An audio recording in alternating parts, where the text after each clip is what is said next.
Hello, and welcome to the second part of Session 6, Naturopathic Philosophy, Week 6. So we're going to continue talking about Tole Totem, treat the whole person in this section. And we'll start off with talking about the concepts of analysis and synthesis. So in the last part, I was talking about the reductionism versus holism and the caution that naturopaths need to take in breaking things down, breaking a person down and looking at them as their systems. If I'm looking at their detoxification system or their immune system or their gastrointestinal system separately, and being cautious of not falling too far into a reductionist look and making sure that the whole is taken into account. And so analysis and synthesis is one way that we can approach both looking at things from a more reductionist perspective and from a more holistic perspective, so that we're getting a balance of both and ensuring that we're staying true to our holistic roots.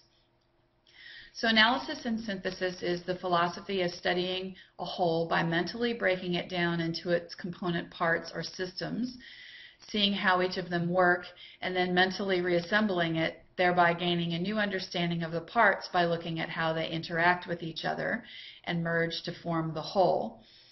So in the holistic view, the whole is greater than the sum of the parts, and we do have our mental limitations as humans in terms of taking things apart and putting them back together mentally as a whole. And we always want to keep an eye on relying on the healing power of nature to make sure that we're sticking with the holism in our practice. But analysis and synthesis, are the natural ways that a naturopath tends to view a patient from a holistic perspective while still taking into account the more material look at things as well. So in gathering information from a patient, we can learn how each of their major body systems are functioning and where the areas of hyperfunctioning or hypofunctioning are occurring. So those who might not be familiar with those terms, hyperfunctioning is when something is overfunctioning as opposed to normal, and hypofunctioning is when something is underfunctioning as opposed to normal, or as compared to normal. We can consider systems separately first and then consider the relationship between the different areas of dysfunction in order to arrive at a treatment strategy that really will address the whole. And we'll often find out that certain themes emerge when we go through this process of looking at the system separately and then putting it together and thinking of the whole. And those themes are what we use to help us arrive at a conclusion about the ultimate cause of an illness, because we might be able to look at, say, somebody's immune system and their detoxification systems are not working well. We can find the connections between those two systems and look at what needs to be addressed in the treatment, and by looking at what the cause of the dysfunction of both of those systems are. It might be a common cause. So we'll discuss that more in a couple of weeks when we talk about the principle of treat the cause, because that's obviously under that definition. But a useful way to undertake the process of analysis and synthesis when we're taking a holistic view of a patient and also taking into account the reductionist or materialist pieces of information that we have is to create a mind map of the patient, and that's a map of what's going on with the body, the mind, the emotions, the spirit, the family, the culture, their socioeconomic situation, and all those sorts of things. So I touched on this in the last part a little bit. What if upon viewing all of the parts, there are lots of parts with lots of different problems? Where do we start our treatment as a naturopath and not get overwhelmed by all the information that we have, because we've gathered all of this holistic information? Patients will often come in with a laundry list of problems, and when we interview them, often then even more problems are uncovered. And it can be easy to get overwhelmed and to go down the path of prescribing a whole laundry list of herbs or supplements to try and address the whole list of problems all at the same time. And we would call that sort of shotgun prescribing, is a common term that's used for that. With that approach, we might well be addressing a whole lot of separate problems, but we're not addressing the whole. And so if we're really looking at the person from a holistic point of view, we're not going to take this approach.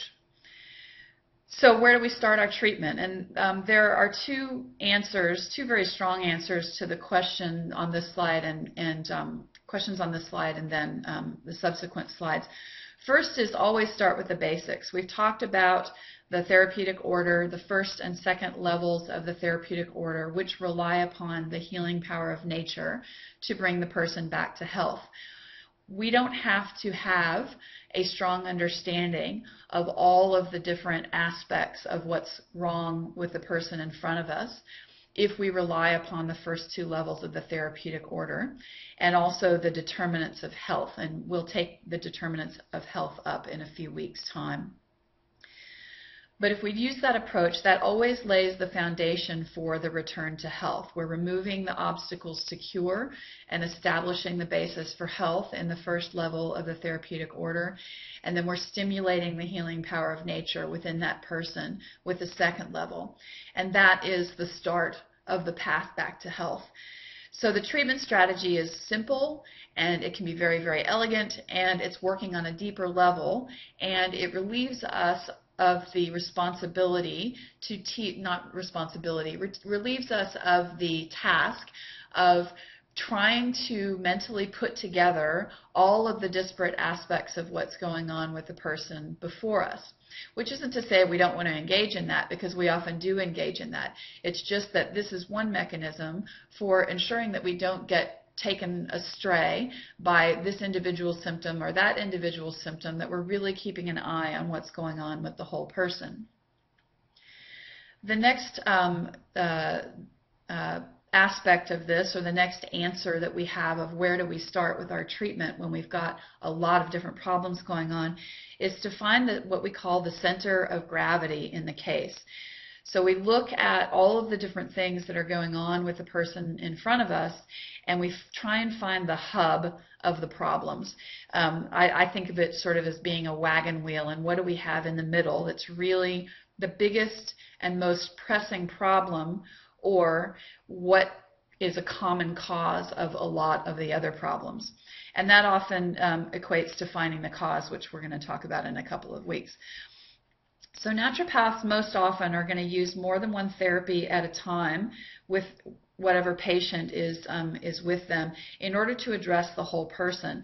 And when that's done according to the therapeutic order and the principles of naturopathy, respecting the healing power of nature, then the approach of using multiple therapies can be very elegant and very highly effective, because those therapies will work synergistically, moving the person in the same direction.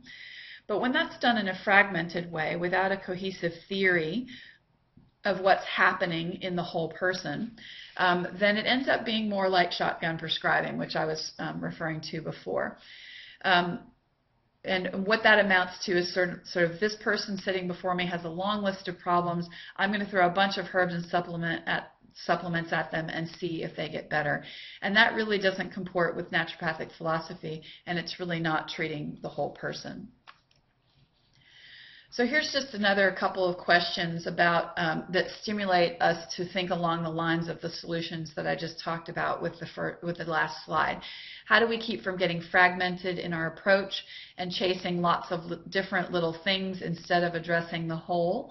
And again, the answer to that is go to your basic top two levels of the therapeutic order and address those first.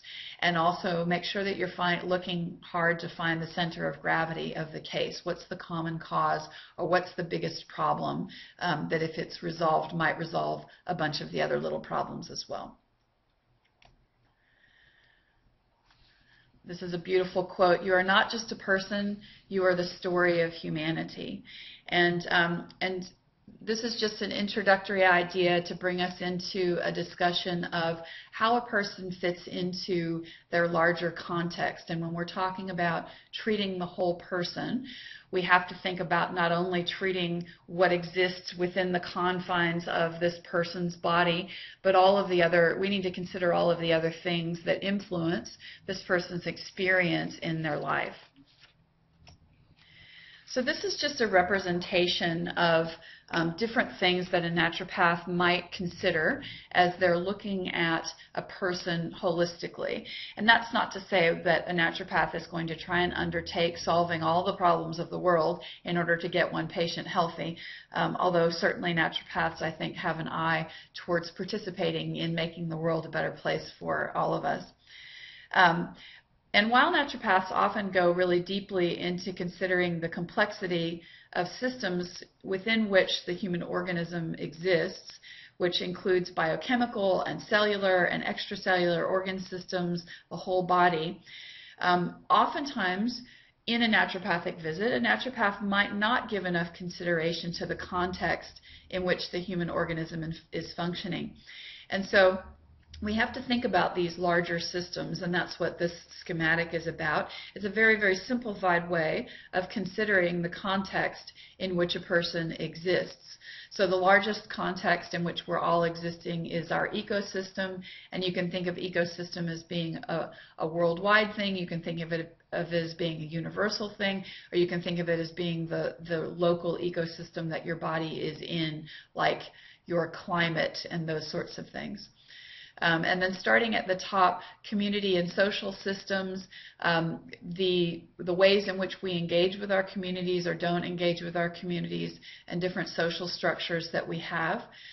Those can include, obviously you see the overlap amongst these circles, so our social systems might overlap with our religious activities, for example, if we go to a church or we engage in other types of collective religious activities.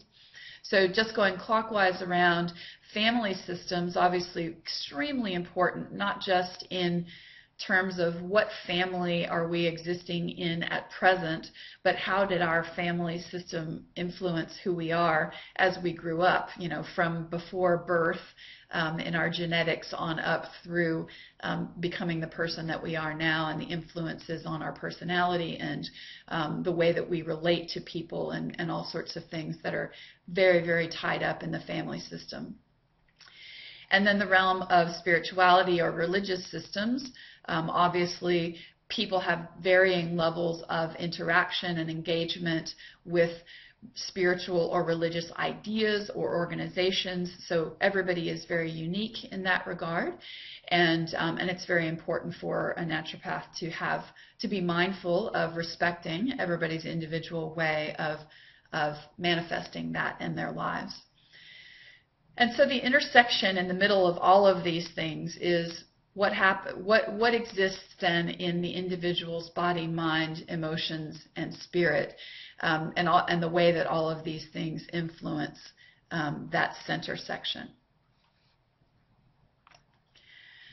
One of my favorite ways of thinking about how a person, or the context in which a person exists and all of the different ways that you can view a person, is through integral theory. And integral theory is a relatively recent phenomenon of psychology, I guess we would call it, although it's broader than psychology because it has a spiritual base as well. But it really is a way of looking at a person from a holistic perspective, looking at four main aspects of which a person consists, essentially. And over the coming few weeks, we're going to learn in depth about a number of frameworks that can be used to approach a patient holistically. Next week, we're going to discuss constitutional forms of medicine, as I've mentioned. And all of the systems that we look at are going to use a holistic view of the patient and illness, and they all rely upon identification of patterns for diagnosis and treatment when you're talking about constitution. The following week, we're going to explore the concept of the unity of disease, which is very, very much tied into traditional naturopathy, the idea that all disease has a common cause. And that is also explorable through different realms of traditional medicines in addition to naturopathy. And we'll see how that's also a framework for approaching a patient holistically. The week after that, we're going to talk about the determinants of health, and that provides a platform for exploring all the different aspects of a patient's life that could be contributing to both health and disease. So today we're just talking about integral theory. This is going to be just one of many frameworks that we'll talk about in future weeks for looking at a patient holistically.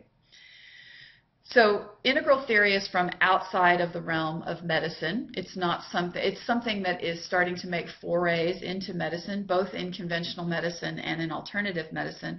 And there are a few pioneers who are doing that around the world at this stage, as well as using integral theory in the creation of healthy organizations, as an example.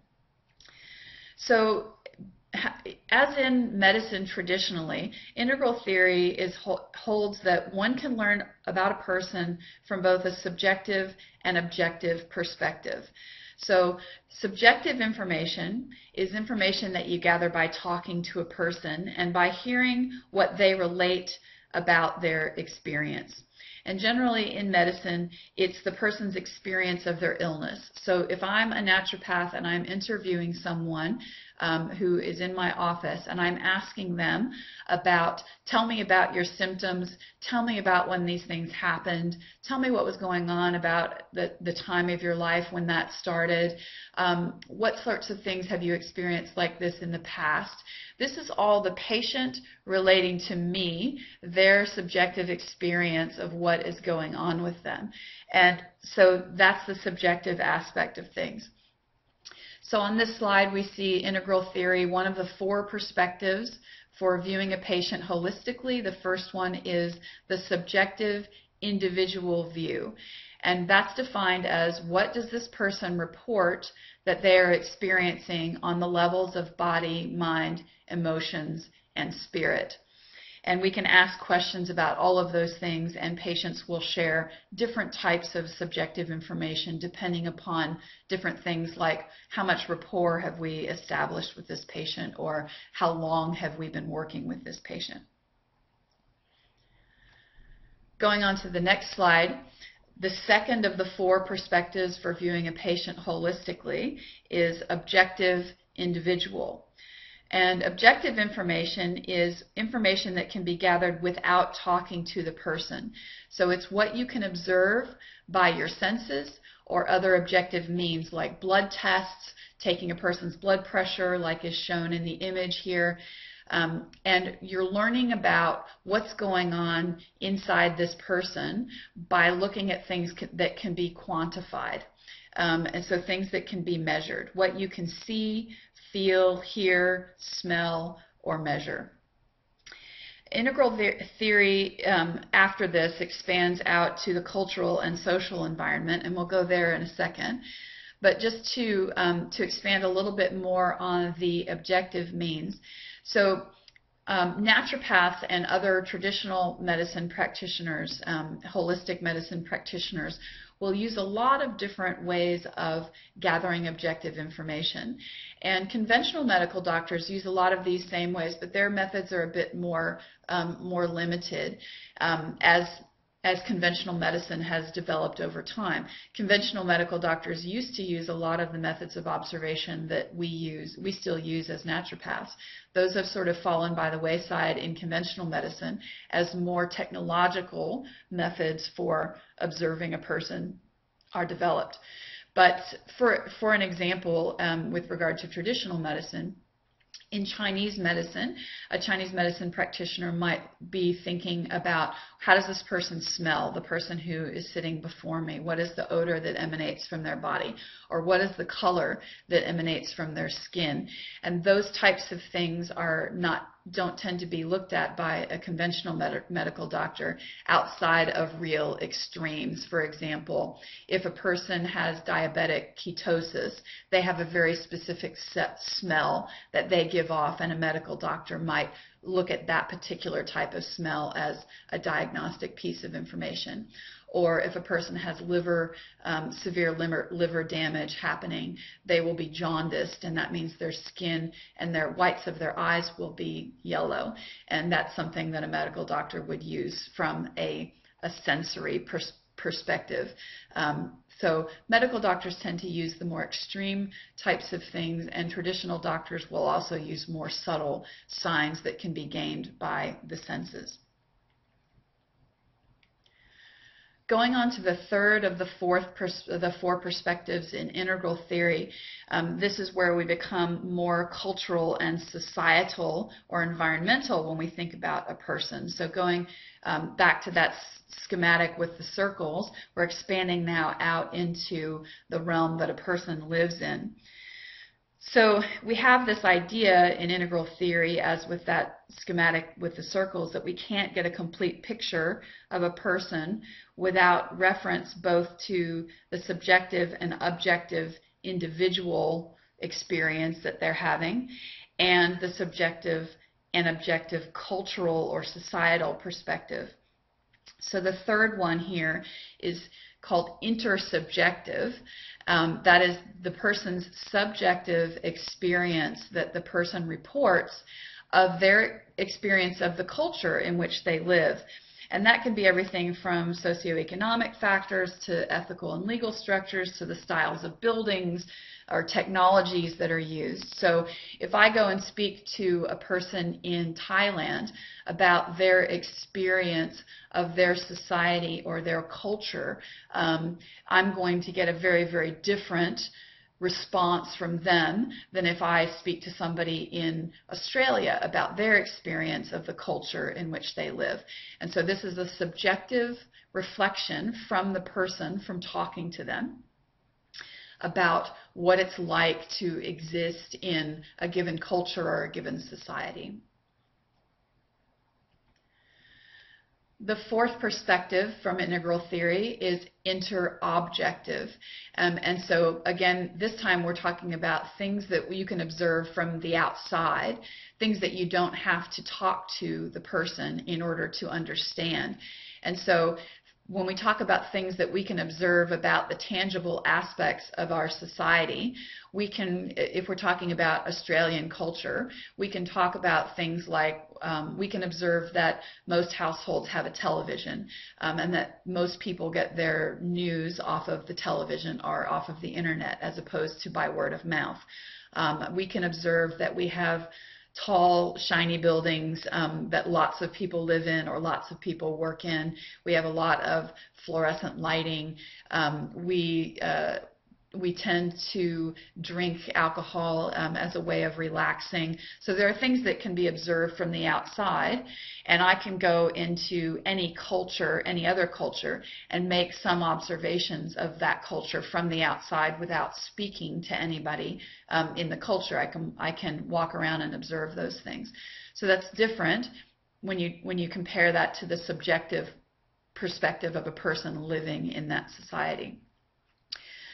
So with regard to integral theory, there's a handout for today's session that's on the LMS, and that has a more detailed summary of the four different perspectives, or what are called the four quadrants of integral theory. And I'll just encourage you to review that handout until you're comfortable with it. The framework in the handout goes a bit beyond what is generally considered by naturopaths, and it's certainly, to gain this entire perspective on each patient would be a very, very daunting task. So that's not what I'm suggesting by this. This really, looking at integral theory, is just really food for thought about what it really means to address a whole person. And it's also a strong reminder that we have to take cultural and racial diversity into account as we consider each person who is sitting with us in our office when we're a naturopath, if we're going to consider each person as a whole.